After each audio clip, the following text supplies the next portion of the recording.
How are you doing? I'm doing okay. I'm hanging in there. I feel like we're making some progress, which feels really good to us survivors. We haven't quite gotten to, you know, the nuts and bolts and the nitty gritty of everything, but we're making some progress. So it feels okay. So this new letter doesn't give a timeline for when the files will be made available, and they were supposed to have been, by law, available in December.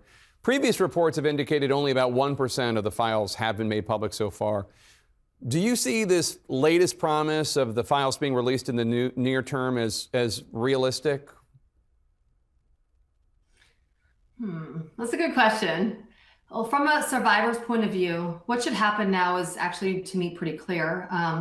It starts with centering victims as a group of people to protect and not the politicians. And survivors have already waited decades for accountability. So we've been ignored, actively disbelieved, silenced. Many have turned to drugs and unaliving themselves to deal with the pain. Well, Epstein was protected by the systems that were supposed to stop him. So when the DOJ says it can't give a timeline and has only released less than 1% of the files, I mean, we think it's a joke.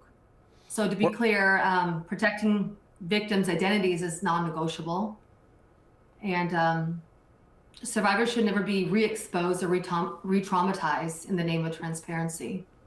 Yeah, and but survivor protections, yeah. well, survivor protections cannot be used as a blanket excuse to withhold information about enablers, facilitators, or institutional failures. Well, that's the thing. I mean, I've heard from, we've talked to a lot of survivors who talk about the fact that it seems that they're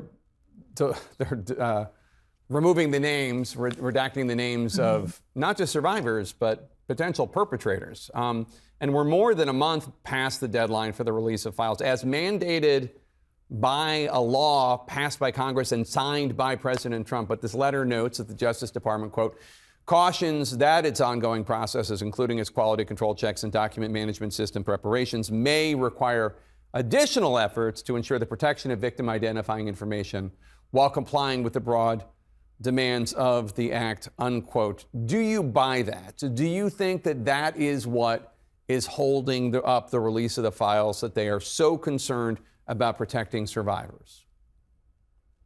Well, it just needs to be explained a little bit more, like in plain language. What is being reviewed? Why is it taking so long? Who is responsible for past failures? The silence and the vagueness only deepen public mistrust in the survivor. So there's also a moral urgency here. It's about whether the government is willing to confront how wealth, power, connections allow the children, teens, and young adults to go, unchecked. I mean, that's really what it's about. Yeah. I mean, survivors, we don't really need perfection. We just need honesty, speed, the courage to expose the truth, even when it's uncomfortable or embarrassing for them. Like, we don't care. Try being locked in a room, being forced to massage a man 4 times your age. That's embarrassing. That's uncomfortable. Like, we're done with you being uncomfortable now. And that's what justice looks like from a survivor's perspective. We want to flip it on you. Well, we're not going to